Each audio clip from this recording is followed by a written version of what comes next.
como es de dominio público desde hace 28 años. Se ha venido imponiendo la llamada política neoliberal, que ha sido utilizada para llevar a cabo el saqueo más grande de las riquezas y de los bienes de la nación que se haya registrado en la historia de México. Durante este periodo, un grupo pequeño de 30 potentados ha confiscado todos los poderes y ha convertido a las instituciones nacionales en simples instrumentos al servicio de los organismos financieros internacionales y de la oligarquía del país.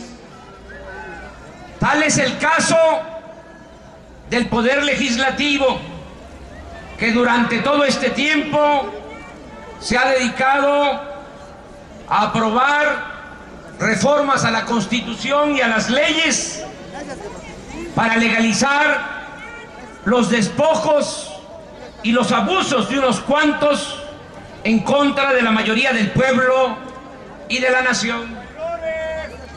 El modo de operar de los que realmente mandan y deciden en el país y que se creen amos y señores de México ha consistido en controlar tanto al PRI como al PAN, que en lo fundamental están subordinados a sus intereses, aunque finjan ser distintos.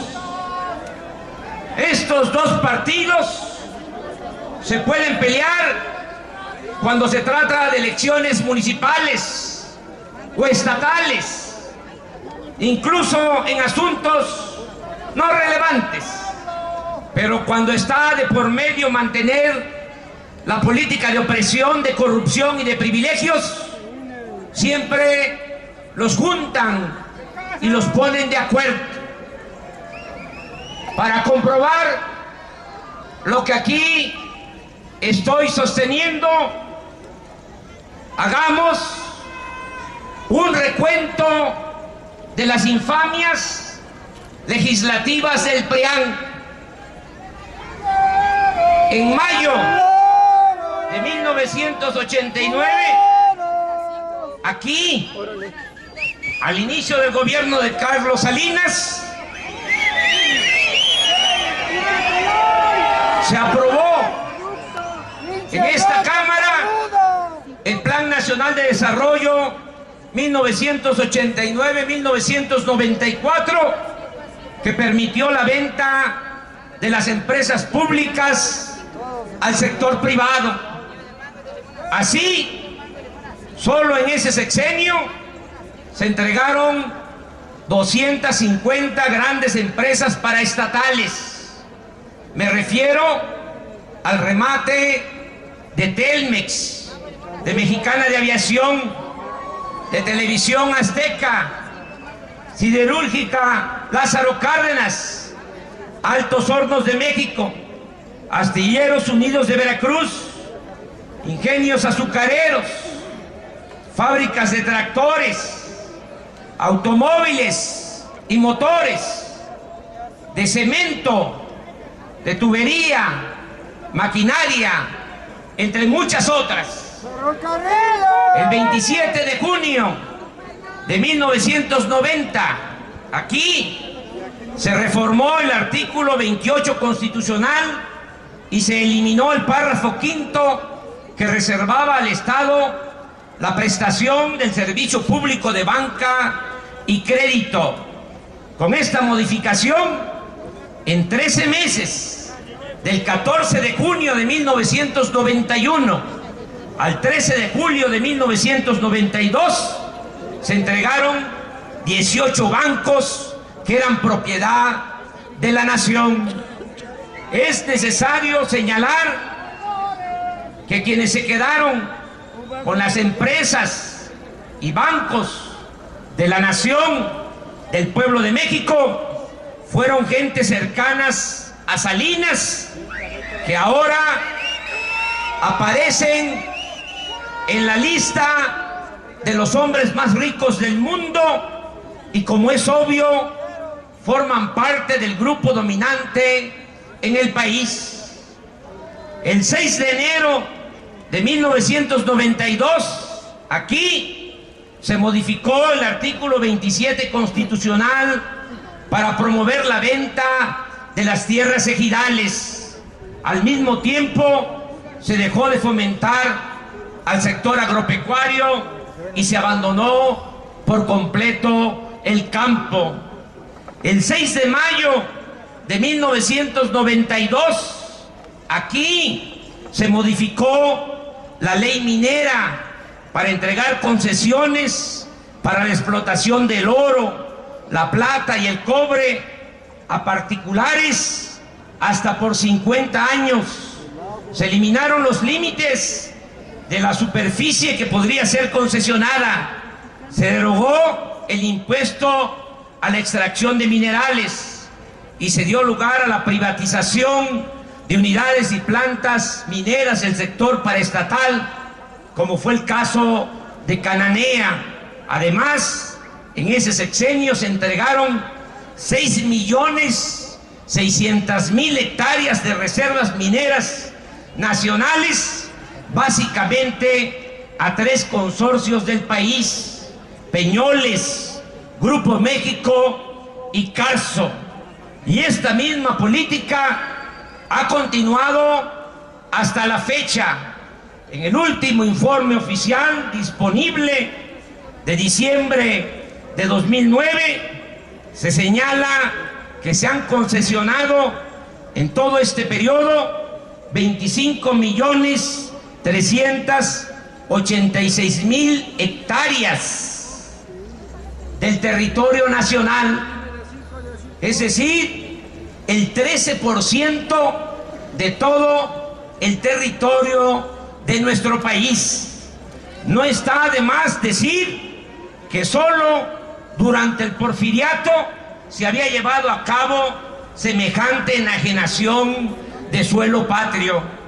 El 22 de diciembre de 1992, aquí se aprobó la reforma a una ley secundaria que, violando la Constitución, ha permitido generar energía eléctrica a empresas privadas, fundamentalmente extranjeras, que hoy venden a la Comisión Federal de Electricidad casi el 50% de la energía eléctrica que se consume en el país a precios elevadísimos, al mismo tiempo que se mantienen paradas o subutilizadas las plantas del sector público.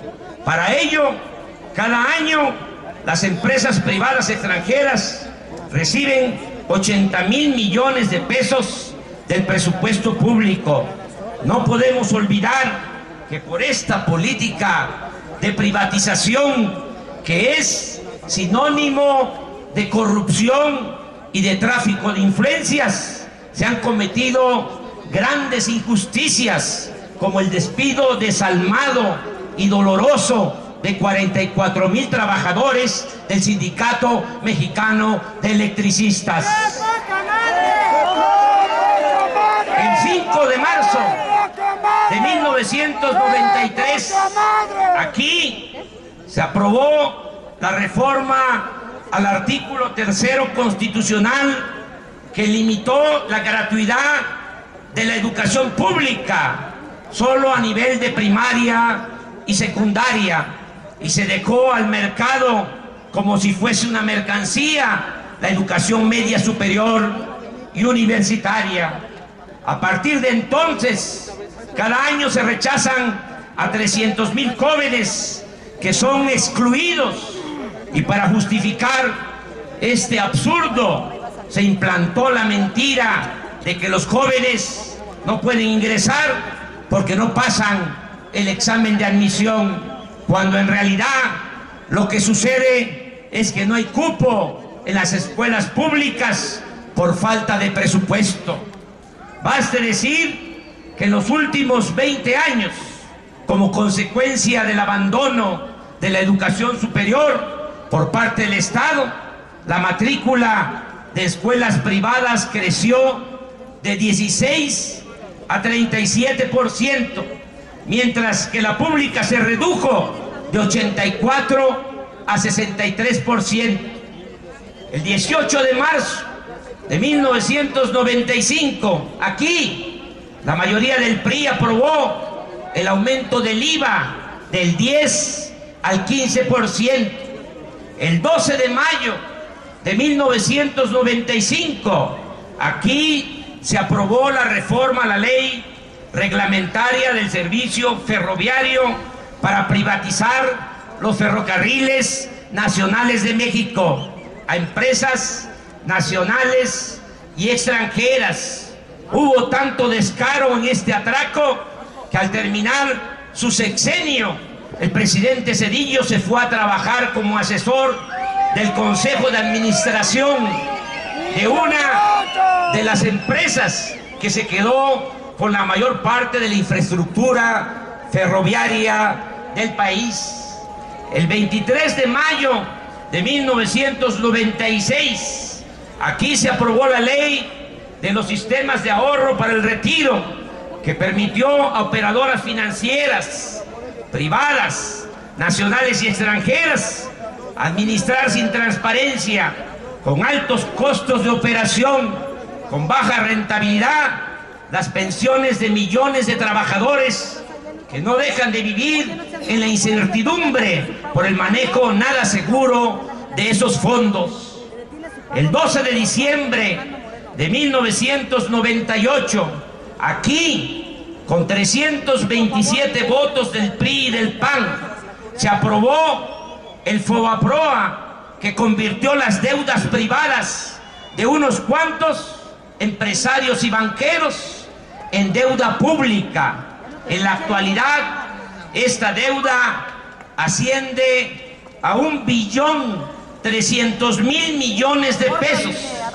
Y de 1995 a la fecha se han destinado solo para pagar intereses más de 600.000 millones de pesos del presupuesto público. Es decir, año con año, en los últimos 16 años, aquí se han aprobado partidas del presupuesto del orden de los 30.000 millones de pesos en promedio para pagar solo intereses de esa onerosa deuda pública. Recursos públicos que debieron ser utilizados para impulsar actividades productivas, crear empleos y para el bienestar del pueblo.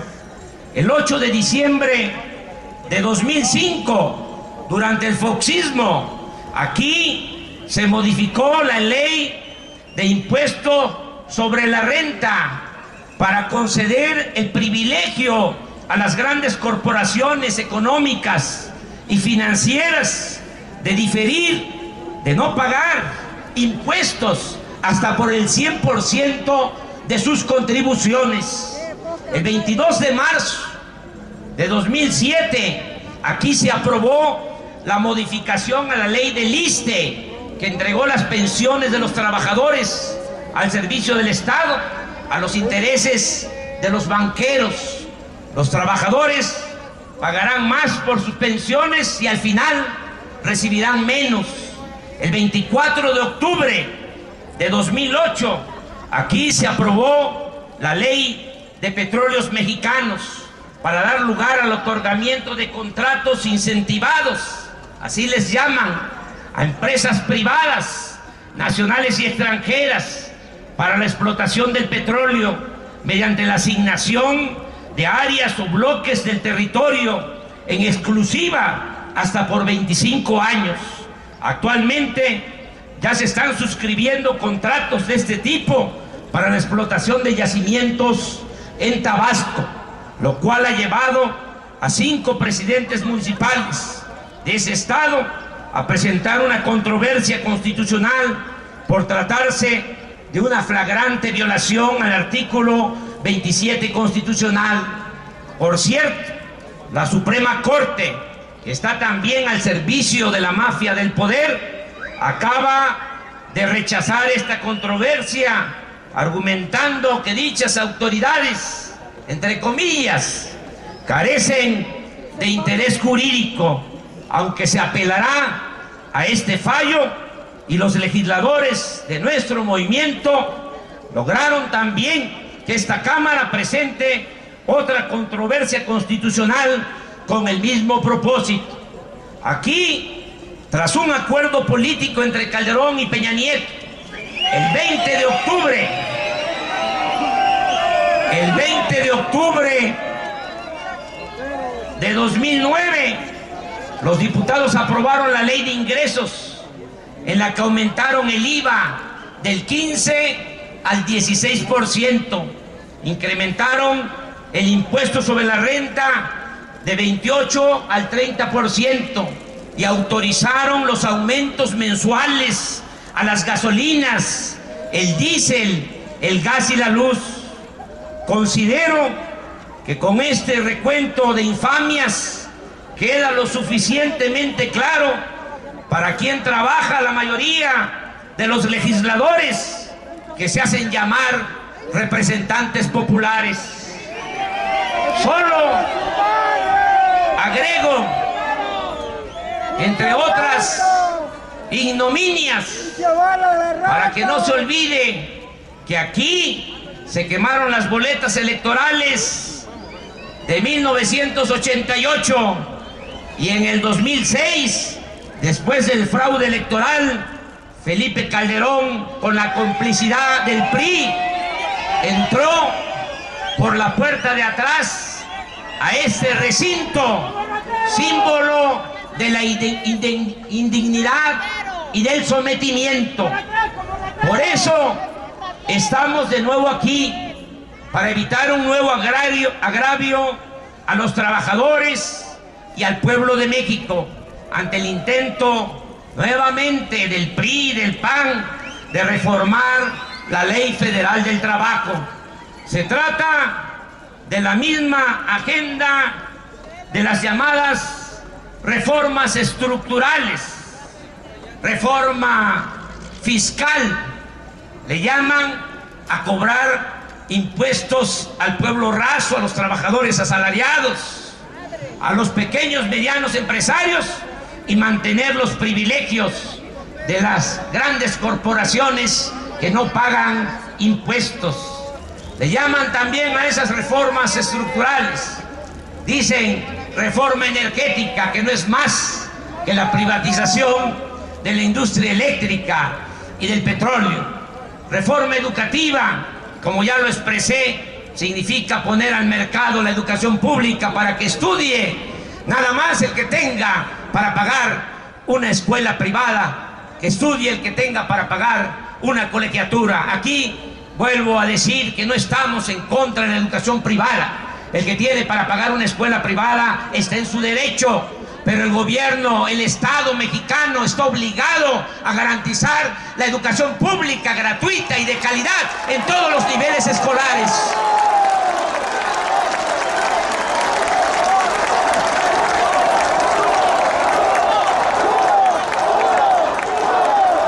Y ahora hablan de la reforma laboral. Todo esto impuesto desde el extranjero y promovido por los potentados nacionales. Todo esto que en esencia significa privatización, pillaje y graves retrocesos sociales. Pero desgraciadamente esto no es lo que ha predominado, pero desgraciadamente esto es lo que ha predominado ante la ausencia irresponsable de una agenda propia, apegada a nuestra realidad, que atienda los grandes y graves problemas nacionales, como la falta de crecimiento económico, la corrupción, la falta de empleo, la impunidad, la inseguridad, la desigualdad, la marginación de los jóvenes y el empobrecimiento del pueblo.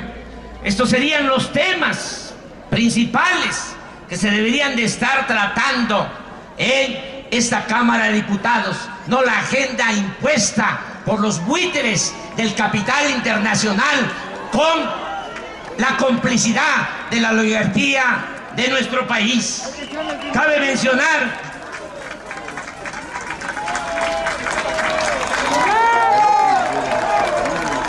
que al igual que en otras ocasiones, las iniciativas de reforma, como aquí se ha dicho, presentadas por los grupos parlamentarios del PRI y del PAN, son prácticamente iguales. Hay incluso párrafos idénticos, lo cual demuestra una vez más que todos estos enjuagues se llevan a cabo y se deciden desde la élite del poder, que solo se ve al poder legislativo como una simple oficina de trámite. Ahora bien, ¿por qué nos oponemos a esta reforma electoral? Entre otras cosas, porque se propone que a partir, como aquí se ha dicho, del raquítico salario mínimo, 10 veces menor que al de los Estados Unidos, se pueda contratar a trabajadores por hora. Es decir, un obrero que labore una hora cobraría alrededor de 7 pesos y el que labore 4 horas cobraría 29 pesos, la mitad del salario mínimo, dinero que no le alcanzaría ni para el pasaje. Además, pretenden contratar a trabajadores sujetos a periodo de prueba hasta por 6 meses, dejando que el empleador pueda despedirlos sin indemnización y sin derecho a ninguna prestación social. Lo mismo sucedería con trabajadores contratados para capacitación inicial o por temporada. Asimismo, se legaliza la subcontratación, dándose lugar al pago de bajos salarios sin prestaciones y a fraudes legales contra los trabajadores, entre otros graves retrocesos que se contemplan en las dos reformas, en la propuesta por el PRI y en la propuesta por el PAN.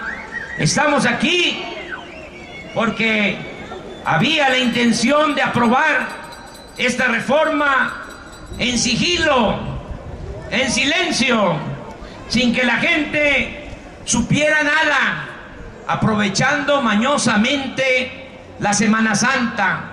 Todo ello, desde luego, con la complicidad de la mayoría de los medios de comunicación, sobre todo de la televisión y de Televisa en particular, que como es costumbre, nunca informan de lo que no le conviene a sus dueños, que dicho sea de paso, forman parte de la mafia del poder que domina en el país. Pero afortunadamente, al parecer, por ahora, ya no lograron su cometido y van a tener que convocar a foros, como lo propusimos y lo hicieron valer las organizaciones sindicales independientes con sus protestas, para ventilar este importante asunto y escuchar la opinión de los trabajadores, de sindicalistas, de patrones, de especialistas y de ciudadanos en general.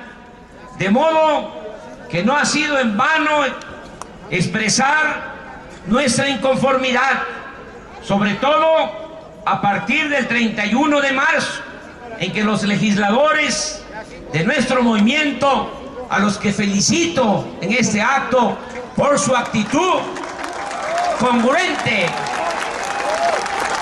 legisladores del PRD, del PT, de Convergencia, que hicieron en la tribuna la primera protesta pública en este recinto parlamentario. Por último, hago una consideración final, independientemente de lo que digan nuestros adversarios. Nosotros tenemos la convicción, creemos firmemente que la aplicación del modelo neoliberal y de todas las reformas que se han llevado a la práctica con ese propósito en beneficio exclusivo de un grupo de potentados es la causa principal de la actual crisis de México y en particular del estallido de odio y resentimiento que se padece en todo el país. Esto es lo que ha originado la actual situación de inseguridad y de violencia que se padece en el país. Ellos son los responsables. Ni modo que la responsabilidad ahora recaiga en el pueblo de México.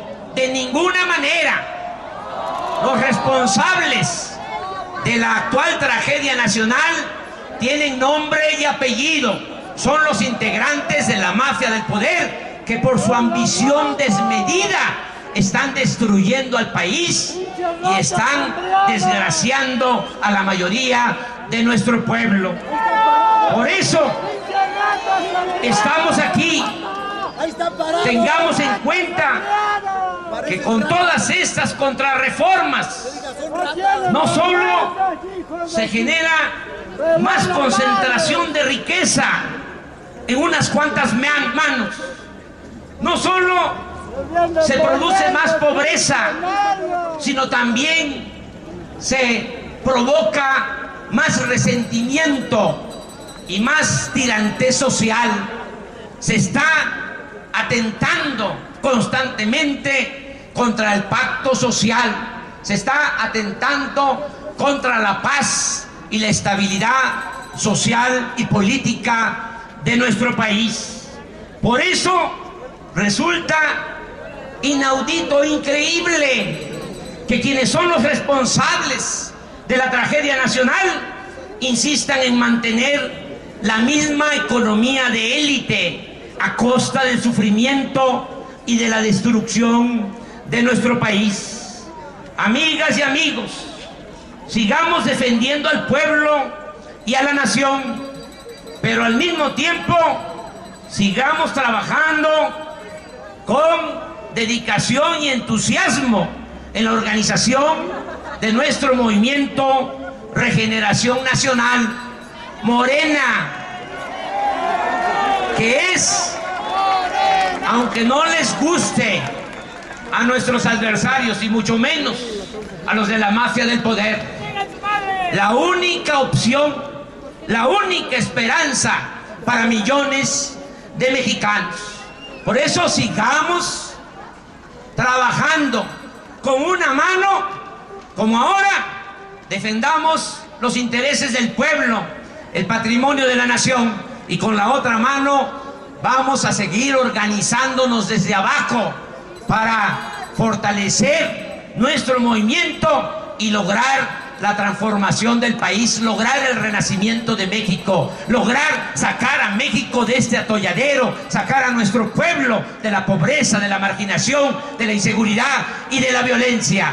Vamos a seguir luchando, trabajando.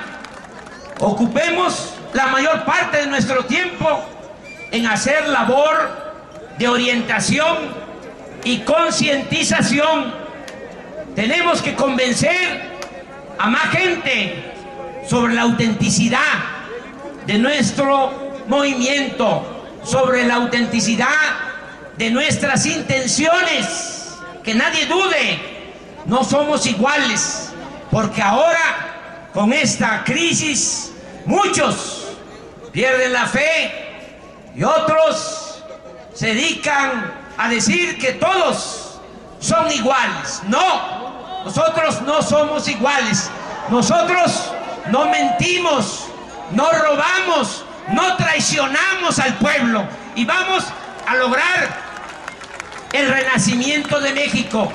Sigamos haciendo esta labor, diciendo que tenemos un proyecto alternativo de nación, que sí podemos sacar a México adelante, que sí sabemos cómo hacerlo y que no se justifica lo que está sucediendo, porque nuestro país, a pesar de que lo han saqueado por siglos, es uno de los países con más recursos naturales en el mundo y tiene además su principal recurso, un pueblo bueno, noble, trabajador. Por eso no perdamos la fe, sigamos adelante. Si hay salidas, todo estriba en que hagamos a un lado a la oligarquía, todo estriba en que derrotemos a este grupo de potentados, que lo hagamos de manera pacífica,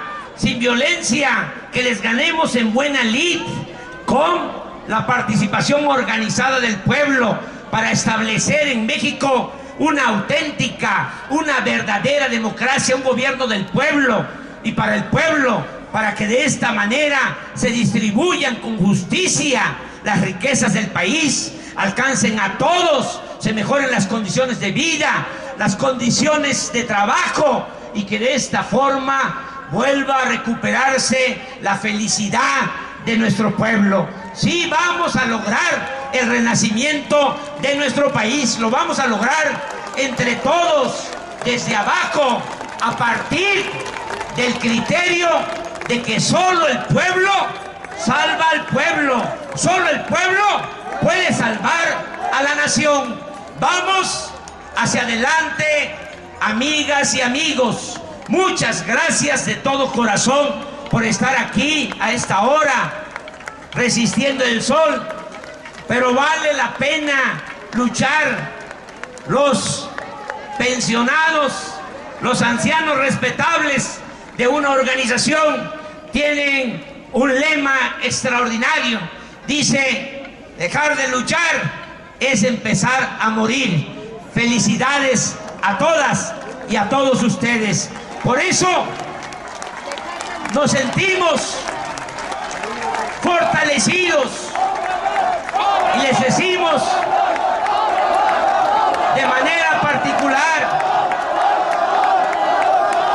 a los trabajadores electricistas que estamos con ellos, y que tengan presente que hemos hecho dos compromisos. Uno, que al triunfar Alejandro Encinas como gobernador del Estado de México, se va a crear una empresa pública del gobierno del Estado de México para dar trabajo de nuevo a todos los trabajadores del Sindicato Mexicano de Electricistas. Y como no va a ser posible ocuparlos a todos en esta empresa, en el 2012, cuando triunfe nuestro movimiento, todos van a ser recontratados y vamos a restablecer la empresa Luz y Fuerza del Centro.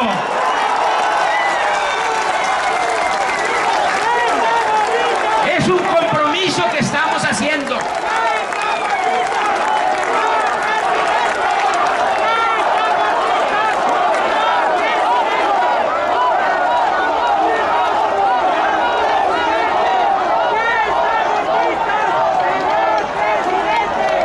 Calderoncito está totalmente equivocado y él sabe que miente. No, se canceló, se cerró esa empresa pública porque los trabajadores fuesen ineficientes y una carga para el presupuesto. Se hizo y él lo sabe bien, nada más que es un hipócrita, porque quería ponerse como siempre de rodilla al servicio de los intereses de las empresas privadas, nacionales y sobre todo extranjeras. Pero cuando triunfe nuestro movimiento, todo esto va a cambiar. Ya no vamos a estar comprando la energía eléctrica a las empresas extranjeras, a las empresas españolas. Vamos a poner a trabajar a toda su capacidad a las plantas de generación de energía del sector público, a las hidroeléctricas, y va a haber mucho trabajo para el pueblo de México. Se va a acabar con la corrupción.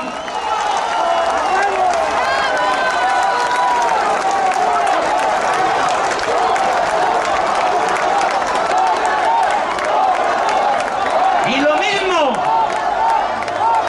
le decimos a los trabajadores mineros, que cuando se dé el cambio, ese integrante de la mafia del poder, Germán Larrea, ya no va a tener influencia y se les va a escuchar a ellos, a los trabajadores que han sido humillados, que han sido vejados. Vamos de nuevo a recuperar todos los derechos de los trabajadores mineros de este país. Y de manera muy especial le digo a los trabajadores de Mexicana que hacemos el compromiso de que se va